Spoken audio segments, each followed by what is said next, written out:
증상에 따른 원인을 차근차근 좀 따져보도록 할게요. 첫 번째 증상은 움직이면 숨이 가쁘고 땀이 나요. 이럴 때는 체중 증가, 영양 부족을 의심해 볼 수 있다고요, 강 교수님. 예, 사실 우리나라 코로나를 2년여 동안 잘 극복을 하고 나왔더니 어느 날 보니까 다들 체중이 증가했잖아요. 맞아요. 그래서 전국 통계를 봐도 굉장히 체중 증가가 심하고 특히 남성의 경우는 굉장히 급격한 증가를 보였는데요. 이렇게 되면 체중이 는다는 건 체지방과 근육이 같이 늡니다. 그러다 보니까 체지방 때문에 무겁고 그다음에 근육이 많아지다는 거는 산소 요구량이 많아진다는 거거든요. 그러다 보니까 심장과 폐에 과부하가 걸려서 숨이 찰 수가 있는 거죠. 그런데 혹시 또 살이 많이 찌게 되면 이게 흉곽의 운동을 방해를 해요.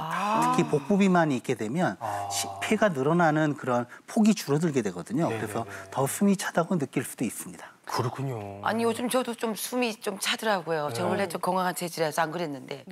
근데 이게 체중이 그러니까 살이 찌면서 좀 더 그렇게 느껴지는 것 같긴 한데 그렇다면 살이 빠지면 그러면 이렇게 뭐 호흡하는 게 뭐 좀 덜해지는 건 나아지는 건가요?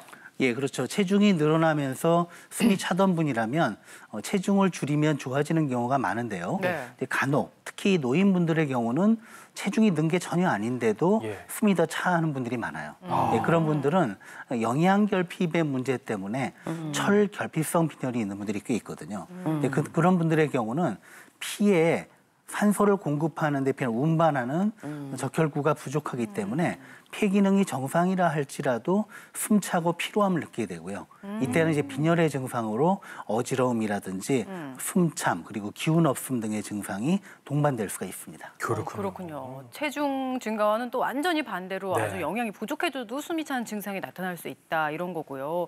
그다음 또 숨 차는 증상의 양상 한번 볼게요. 이번에 숨이 차면서 장기침도 많이 날 때 어떤 거를 의심해 볼 수 있을까요? 예민해진 기도. 최 교수님. 기침의 원인은 너무나 다양하고 많습니다. 기침이라는 거는 원래 우리 몸에 들어온 이물질이나 바이러스 등을 밖으로 배출하기 위한 우리 몸을 지키는 정상적인 신체 반응입니다. 건강한 것이죠. 예를 들어서 우리가 물을 급하게 먹다가 식도로 들어가야 될 물이 기도로 들어갔을 때 기침을 뱉어내게 되고요. 맞아요. 살에 들려서. 감기 걸려서 기관지에 이제 가래나 이물질이 많아지면 그걸 뱉어내기 위해 기침을 하게 됩니다. 환절기에 뭐 알레르기도 마찬가지고요. 최근에는 이제 코로나 걸리면서 장기침을 많이 한다고 호소하는 분들이 많아요. 근데 감기 후에는 기관지가 기도가 예민해져서 이런 장기침이 더 많이 발생을 할 수 있습니다. 그래서 코로나나 뭐 감기 같은 게 걸리신 분이라면 그게 병이 나온 후에도 8주까지는 이런 장기침 증상이 지속이 될 수가 있습니다. 제 주위에서도 코로나 걸린 분이 꽤 계셨거든요. 근데 지금도 기침하시는 분들이 계셔요. 근데 만약에 8주 이상으로 기침을 계속 한다면 그때는 어떻게 하면 좋아요? 일종의 뭐 코로나 후유증이라고 얘기할 수도 있는데요. 뭐 잘 아시다시피 코로나는 우리 폐에 굉장히 안 좋은 영향을 미칠 수가 있습니다. 만약 8주 이상 기침을 한다고 하면 이게 만성 기침으로 넘어가는 거기 때문에 혹시 다른 원인이 있는지 병원을 찾아서 검사를 해보시는 게 좋겠습니다. 그렇군요. 근데 경우에 따라서는 코로나에 걸리지 않았는데도 기침이 오래가는 경우가 있잖아요. 한번 따져볼게요. 자, 코로나 없이 3주 이상 기침이 나고 숨이 찬다. 무슨 일일까? 그럴 때는 폐질환을 의심해 볼 수 있다. 최 교수님.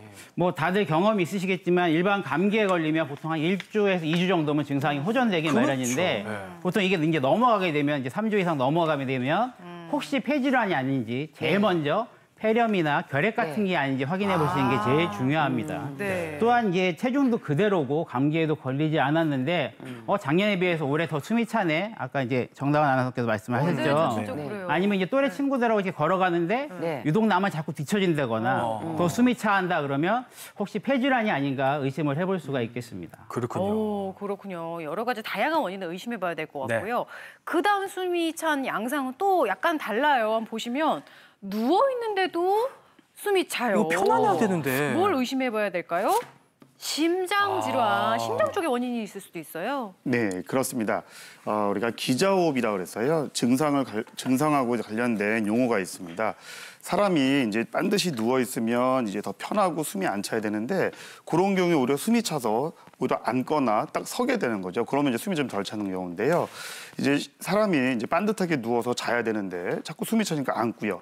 앉아 있다 보면 어느 순간 또 피곤하고 졸리고 해서 다시 눕고 누우면 다시 숨차서 앉고 그래서 밤을 잠에 잘 못 자면서 힘든 경우가 있는데요. 네. 사람이 반듯하게 누우면 심장으로 돌아가는 혈류량이 늘어나게 됩니다. 근데 이제 심장 기능이 떨어진 심부전 환자들은 그 늘어난 혈류량이 부하로 이제 부담으로 다가오기 때문에 그런 늘어난 혈류량을 해결을 못하기 때문에 폐에 저류가 생겨서 이런 호흡곤란이 생기게 되는데요.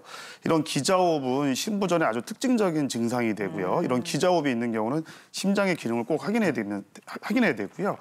심부전으로 이미 치료받는 사람들은 기자호흡이 있다 그러면 심부전이 악화된 거기 때문에 좀 더 빨리 담당 의사를 찾아보는 것이 좋겠습니다.